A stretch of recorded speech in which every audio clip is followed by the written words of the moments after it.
أعوذ بالله من الشيطان الرجيم. بسم الله الرحمن الرحيم.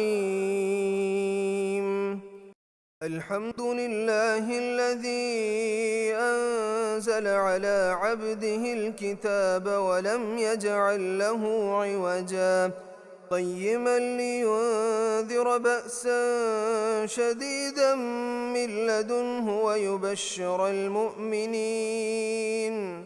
ويبشر المؤمنين الذين يعملون الصالحات أن لهم أجرا حسنا ماكثين فيه أبدا وينذر الذين قالوا اتخذ الله ولدا ما لهم به من علم ولا لآبائهم كبرت كلمة تخرج من أفواههم إن يقولون إلا كذبا فلعلك باخع نفسك على آثارهم إن لم يؤمنوا بهذا الحديث أسفا إنا جعلنا ما على الأرض زينة لها لنبلوهم أيهم أحسن عملا وإنا لجاعلون ما عليها صعيدا جرزا أم حسبت أن أصحاب الكهف والرقيم كانوا من آياتنا عجبا إذ أوى الفتية إلى الكهف فقالوا ربنا آتنا من لدنك رحمة وهيئ لنا من أمرنا رشدا فضربنا على آذانهم في الكهف سنين عددا ثم بعثناهم لنعلم أي الحزبين أحصى لما لبثوا أمدا نحن نقص عليك نبأهم بالحق إنهم فتية آمنوا بربهم وزدناهم هدى وربطنا على قلوبهم إذ قاموا فقالوا ربنا رب السماوات والأرض لن ندعو من دونه إلها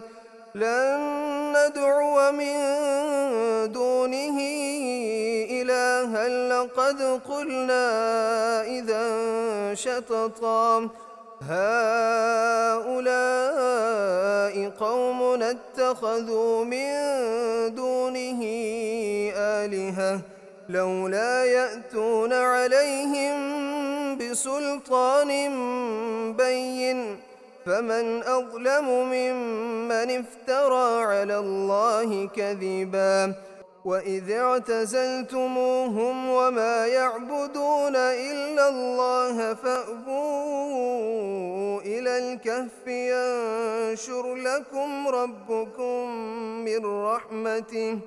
ربكم من رحمته ويهيئ لكم من أمركم مرفقا وترى الشمس إذا طلعت تزاور عن كهفهم ذات اليمين وإذا غربت تقرضهم ذات الشمال وهم في فجوة منه ذلك من آيات الله من يهد الله فهو المهتد ومن يضلل فلن تجد له وليا مرشدا وتحسبهم أيقاظا وهم رقود ونقلبهم ذات اليمين وذات الشمال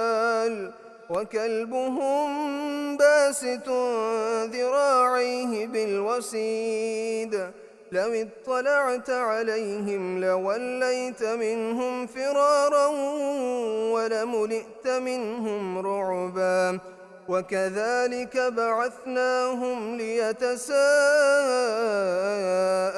بينهم قال قائل منهم كم لبثتم قالوا لبثنا يوما أو بعض يوم قالوا ربكم أعلم بما لبثتم فابعثوا أحدكم بورقكم هذه إلى المدينة فلينظر أيها أزكى طعاما فليأتكم برزق منه وليتلطف ولا يشعرن بكم أحدا إنهم إن يظهروا عليكم يرجموكم أو يعيدوكم في ملتهم ولن تفلحوا إذن أبدا وكذلك أعثرنا عليهم ليعلموا أن وعد الله حق وأن الساعة لا ريب فيها إذ يتنازعون بينهم أمرهم فقالوا ابنوا عليهم بنيانا ربهم أعلم بهم قال الذين غلبوا على أمرهم لنتخذن عليهم مسجدا سيقولون ثلاثة رابعهم كلبهم ويقولون خمسة سادسهم كلبهم رجما بالغيب ويقولون سبعة وثامنهم كلبهم قل ربي أعلم بعدتهم ما يعلمهم إلا قليل فلا تمار فيهم إلا مراء ظاهرا ولا تستفت فيهم منهم أحدا ولا تقولن لشيء إني فاعل ذلك غدا إلا أن يشاء الله واذكر ربك إذا نسيت وقل عسى أن يهديني ربي لأقرب من هذا رشدا ولبثوا في كهفهم 300 سنين وازدادوا 9 قل الله أعلم بما لبثوا له غيب السماوات والأرض أبصر به وأسمع ما لهم من دونه من ولي ولا يشرك في حكمه أحدا واتل ما أوحي إليك من كتاب ربك لا مبدل لكلماته ولن تجد من دونه ملتحدا واصبر نفسك مع الذين يدعون ربهم بالغداة والعشي يريدون وجهه ولا تعد عيناك عنهم تريد زينة الحياة الدنيا ولا تطع من أغفلنا قلبه عن ذكرنا واتبع هواه وكان أمره فرطا وقل الحق من ربكم فمن شاء فليؤمن ومن شاء فليكفر إنا أعتدنا للظالمين نارا أحاط بهم سرادقها وإن يستغيثوا يغاثوا بماء كالمهل يشوي الوجوه بئس الشراب وساءت مرتفقا إن الذين آمنوا وعملوا الصالحات إنا لا نضيع أجر من أحسن عملا أولئك لهم جنات عدن تجري من تحتهم الأنهار يحلون فيها من أساور من ذهب ويلبسون ثيابا خضرا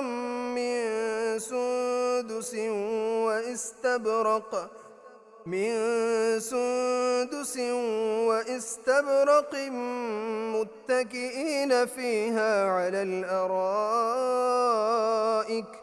نعم الثواب وحسنت مرتفقا واضرب لهم مثل الرجلين جعلنا لأحدهما جنتين من أعناب وحففناهما بنخل وجعلنا بينهما زرعا كلتا الجنتين آتت أكلها ولم تظلم منه شيئا وفجرنا خلالهما نهرا وكان له ثمر فقال لصاحبه وهو يحابره أنا أكثر منك مالا وأعز نفرا ودخل جنته وهو ظالم لنفسه قال ما أظن أن تبيد هذه أبدا وما أظن الساعة قائمة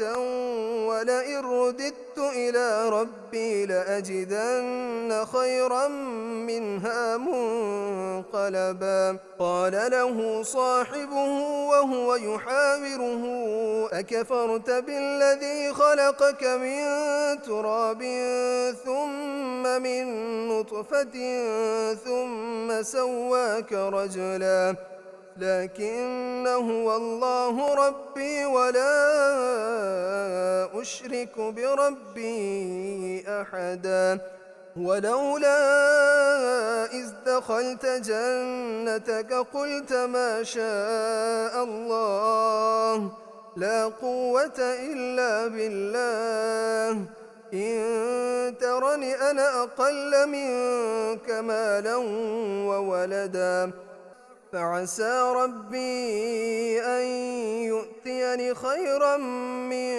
جنتك ويرسل عليها حسبانا من السماء فتصبح صعيدا زلقا أو يصبح ماؤها غورا فلن تستطيع له طلبا وأحيط بثمره فأصبح يقلب كفيه على ما أنفق فيها وهي خاوية على عروشها ويقول يا ليتني لم أشرك بربي أحدا ولم تكن له فئة ينصرونه من دون الله وما كان منتصرا هنالك الولاية لله الحق هو خير ثوابا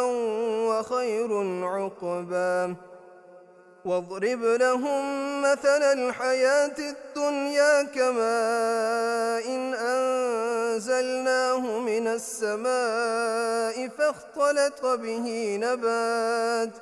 فاختلط به نبات الأرض فأصبح حشيما تذروه الرياح وكان الله على كل شيء مقتدرا المال والبنون زينة الحياة الدنيا والباقيات الصالحات خير عند ربك ثوابا وخير أملا ويوم نسير الجبال وترى الأرض بارزة وحشرناهم فلم نغادر منهم أحدا وعرضوا على ربك صفا لقد جئتمونا كما خلقناكم أول مرة بل زعمتم أن لن نجعل لكم موعدا ووضع الكتاب فترى المجرمين مشفقين مما فيه ويقولون يا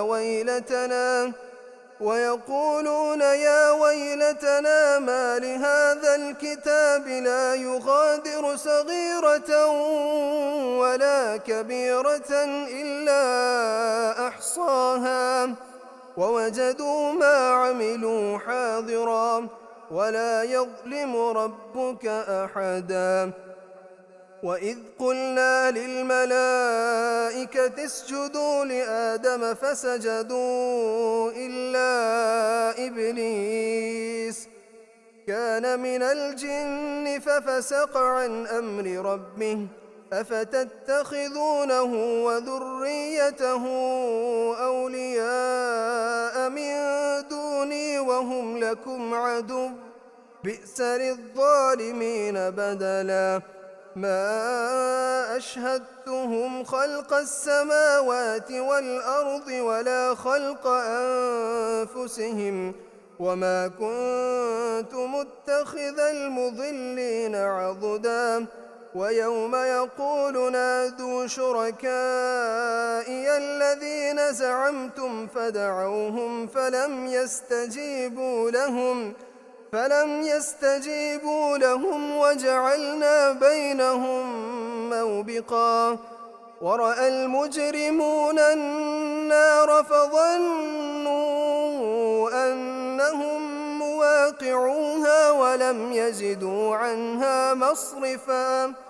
ولقد صرفناه في هذا القرآن للناس من كل مثل وكان الإنسان أكثر شيء جدلا.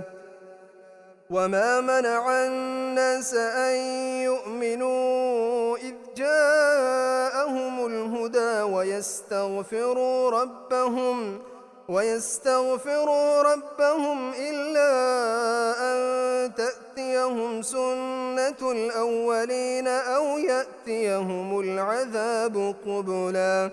وما نرسل المرسلين إلا مبشرين ومنذرين ويجادل الذين كفروا بالباطل ليدحضوا به الحق واتخذوا آياتي وما أنذروا هزوا. ومن أظلم ممن ذكر بآيات ربه فأعرض عنها ونسي ما قدمت يداه إنا جعلنا على قلوبهم أكنة أن يفقهوه وفي آذانهم وقرا وإن تدعهم إلى الهدى فلن يهتدوا إذا أبدا. وربك الغفور ذو الرحمة لو يؤاخذهم بما كسبوا لعجل لهم العذاب بل لهم موعد لن يجدوا من دونه موئلا. وتلك القرى أهلكناهم لما ظلموا وجعلنا لمهلكهم موعدا. وإذ قال موسى لفتاه لا أبرح حتى أبلغ مجمع البحرين أو أمضي حقبا. فلما بلغا مجمع بينهما نسيا حوتهما فاتخذ سبيله في البحر سربا. فلما جاوزا قال لفتاه آتنا غداءنا لقد لقينا من سفرنا هذا نصبا. قال أرأيت إذ أوينا إلى الصخرة فإني نسيت الحوت وما أنسانيه إلا الشيطان أن أذكره واتخذ سبيله في البحر عجبا. قال ذلك ما كنا نبغي فارتدا على آثارهما قصصا. فوجدا عبدا من عبادنا آتيناه رحمة من عندنا وعلمناه من لدنا علما. قال له موسى هل أتبعك على أن تعلمني مما علمت رشدا؟ قال إنك لن تستطيع معي صبرا وكيف تصبر على ما لم تحط به خبرا. قال ستجدني إن شاء الله صابرا ولا أعصي لك أمرا. قال فإن اتبعتني فلا تسألني عن شيء حتى أحدث لك منه ذكرا. فانطلقا حتى إذا ركبا في السفينة خرقها قال أخرقتها لتغرق أهلها لقد جئت شيئا إمرا. قال ألم أقل إنك لن تستطيع معي صبرا. قال لا تؤاخذني بما نسيت ولا ترهقني من أمري عسرا. فانطلقا حتى إذا لقيا غلاما فقتله. قال أقتلت نفسا زكية بغير نفس لقد جئت شيئا نكرا. قال ألم أقل لك إنك لن تستطيع معي صبرا. قال إن سألتك عن شيء بعدها فلا تصاحبني قد بلغت من لدني عذرا. فانطلقا حتى إذا أتيا أهل قرية استطعما أهلها فأبوا أن يضيفوهما فوجدا فيها جدارا يريد أن ينقض فأقامه. قال لو شئت لاتخذت عليه أجرا. قال هذا فراق بيني وبينك سأنبئك بتأويل ما لم تستطع عليه صبرا.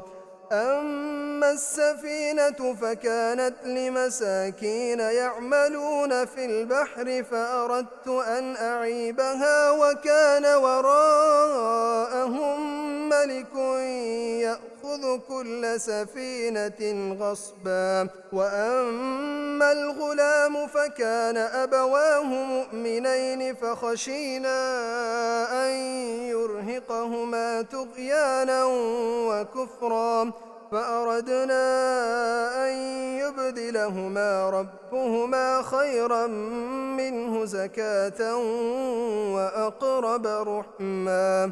وأما الجدار فكان لغلامين يتيمين في المدينة وكان تحته كنز لهما وكان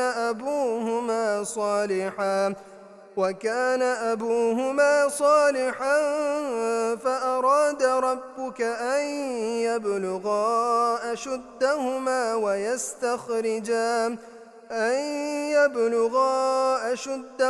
ويستخرجا كنزهما رحمة من ربك وما فعلته عن أمري ذلك تأويل ما لم تسطع عليه صبرا. ويسألونك عن ذي القرنين قل سأتلو عليكم منه ذكرا.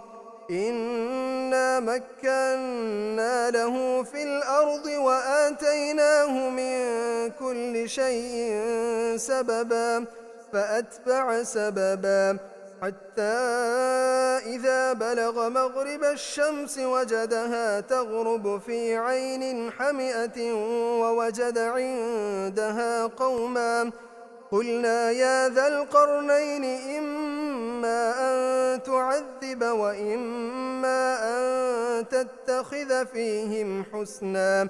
قال أما من ظلم فسوف نعذبه ثم يرد إلى ربه فيعذبه عذابا نكرا. وأما من آمن وعمل صالحا فله جزاء الحسنى وسنقول له من أمرنا يسرا. ثم أتبع سببا حتى إذا بلغ مطلع الشمس وجدها تطلع على قوم لم نجعل لهم من دوننا سترا. كذلك وقد أحطنا بما لديه خبرا. ثم أتبع سببا حتى إذا بلغ بين السدين وجد من دونهما قوما لا يكادون يفقهون قولا. قالوا يا ذا القرنين إن يأجوج ومأجوج مفسدون في الأرض فهل نجعل لك خرجا على أن تجعل بيننا وبينهم سدا. قال ما مكني فيه ربي خير فأعينوني بقوة أجعل بينكم وبينهم ردما. آتوني زبر الحديد حتى إذا ساوى بين الصدفين قال انفخوا حتى إذا جعله نارا قال آتوني أفرغ عليه قطرا. فما استطاعوا أن يظهروه وما استطاعوا له نقبا.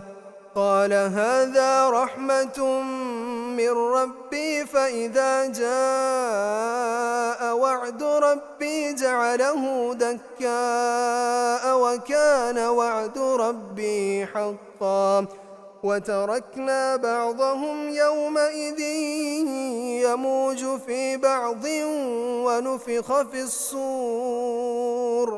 ونفخ في الصور فجمعناهم جمعا. وعرضنا جهنم يومئذ للكافرين عرضا. الذين كانت أعينهم في غطاء عن ذكري وكانوا لا يستطيعون سمعا.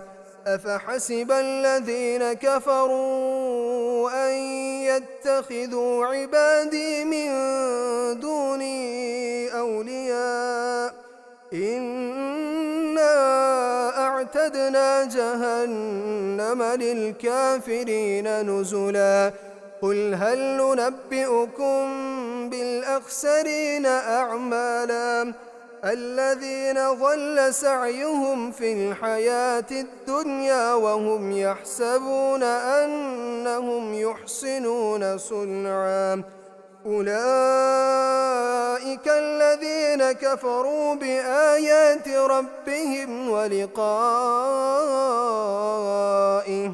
ولقائه فحبطت أعمالهم فلا نقيم لهم يوم القيامة وزنا.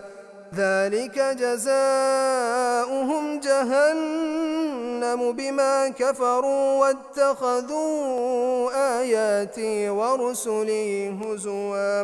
إن الذين آمنوا وعملوا الصالحات كانت لهم جنات الفردوس نزلا خالدين فيها لا يبغون عنها حولا. قل لو كان البحر مدادا لكلمات ربي لنفد البحر قبل أن تنفد كلمات ربي ولو جئنا بمثله مددا. قل إنما أنا بشر مثلكم يوحى إلي أنما إلهكم إله واحد فمن كان يرجو لقاء ربه فليعمل عملا صالحا ولا يشرك بعبادة ربه أحدا.